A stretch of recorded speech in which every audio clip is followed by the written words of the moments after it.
Bismillahirrahmanirrahim. Assalamualaikum warahmatullahi wabarakatuh.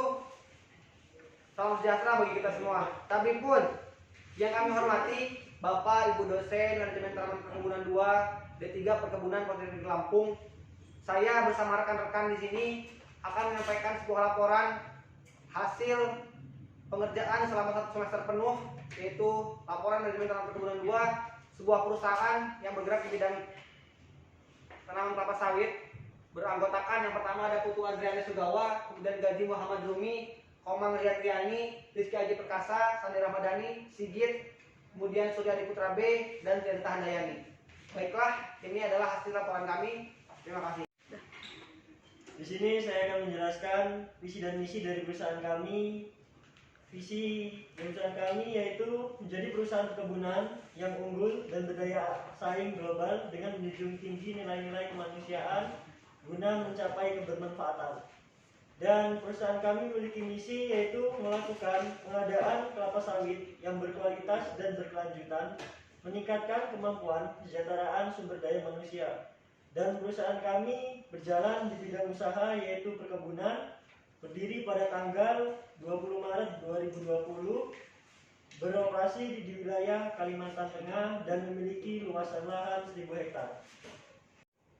Baiklah, di sini saya akan menjelaskan struktur organisasi perusahaan kami yang bernama PT Grand Oil Palm Plantation, yang dimana manajernya adalah Sandi Ramadhani, lalu Sigit sebagai asisten manajer 1, Komang Riyadriani sebagai asisten manajer 2, Priyanita Handayani Mustafa sebagai kepala keuangan, Gaji Muhammad Rumi sebagai kepala kebun, Iputu Andrea Sugawa sebagai administrasi dan gudang, Surya Adi Putra B sebagai kepala kepegawaian, dan Rizky Aji Perkasa sebagai kepala produksi.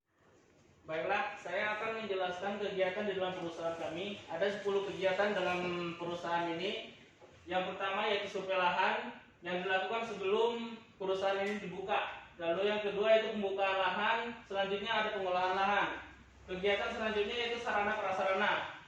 Sarana prasarana ini mencakup pembangunan perumahan, kantor, dan lain-lain. Setelah itu, kegiatan selanjutnya pembibitan pre-nursery, yaitu ke pembibitan tahap pertama sebelum melakukan pembibitan main nursery. Setelah pembibitan main nursery, kita melakukan penanaman, lalu pemeliharaan TBM selama 3 tahun. Setelah pemeliharaan TBM selama 3 tahun, berlanjut ke kegiatan pemeliharaan TM hingga panen. Baik, rencana produksi. Nah, perusahaan kami memprediksi atau meramalkan bahwa tahun 2023 perusahaan kami akan menghasilkan 13 ton minyak kelapa sawit.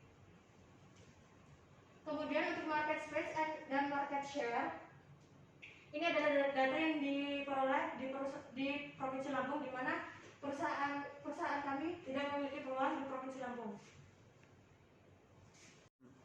Pada distribusi penjualan, ekspor minyak kelapa sawit merupakan penghasil devisa yang penting, dan industri ini memberikan kesempatan kerja bagi jutaan orang di Indonesia. Dalam hal pertanian, minyak sawit merupakan industri terpenting yang menyumbang di antara 1,2 hingga 2,5% terhadap total produk domestik bruto atau PDB. Jadi untuk distribusi penjualan yaitu perusahaan akan mengekspor ke Eropa. Nah, untuk perusahaan kelapa sawit kita ini yaitu akan berproduksi di tahun keempat.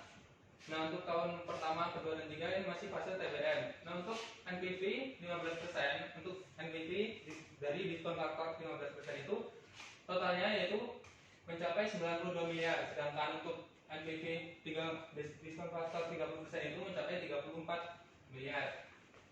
Nah, untuk net misinya ini yaitu perbandingan dari NPV yang 15% dan NPV 30%, yaitu perbandingan aja ada 3. Nah, untuk PRN-nya mencapai 39%. Nah, untuk payback ratio, sebagai rasio untuk perusahaan kita ini yaitu untuk di total produksi pertama sampai ke 10, rata-rata benefitnya 44 miliar dan cost-nya yaitu 9 miliar, net benefitnya 35 miliar, dan net benefit kumulatifnya 232 miliar. Jadi untuk payback ratio atau kita dapat mengembalikan modalnya itu atau balik modal yaitu selama 4 tahun 9 bulan. Nah, dari kesimpulan tadi kita didapatkan adalah PT Giant Oil Palm Plantation ini memiliki luas lahan budidaya sebesar 1000 hektar yang dibagi menjadi 4 afdeling dan terdapat beberapa kegiatan seperti survei lahan, pembukaan lahan, pengolahan lahan, pembuatan sarana dan prasarana, pembibitan pre-nursery, pembibitan main-nursery, penanaman, pemeliharaan TBM, pemeliharaan TM dan panen. Kemudian di total dari tahun ke-0 sampai tahun ke-10 didapatkan total rata-rata biaya produksi sebesar 28.150.000. Harga per kilogram mencapai rata-rata 1.500 dan penjualan bersih penerimaan memiliki rata-rata yaitu sebesar 44 miliar rupiah serta keuntungan laba bersih setelah pajak mendapatkan hasil rata-rata sebesar 24 miliar. Nah, jadi dari kesimpulan tadi perusahaan kami layak dikembangkan karena net BC mencapai 3. Baik, itu tadi penjelasan ataupun juga presentasi dari kelompok kami mulai dari awal visi misi sampai dengan keuntungan perusahaan. Kami menyadari bahwasannya hal ini masih banyak kekurangan, oleh karena itu kurang lebihnya kami mohon maaf kepada Allah, saya mohon ampun dan terima kasih kepada Bapak Ibu dosen yang sudah membimbing kami selama 1 semester penuh. Saya akhiri, wassalamualaikum warahmatullahi wabarakatuh.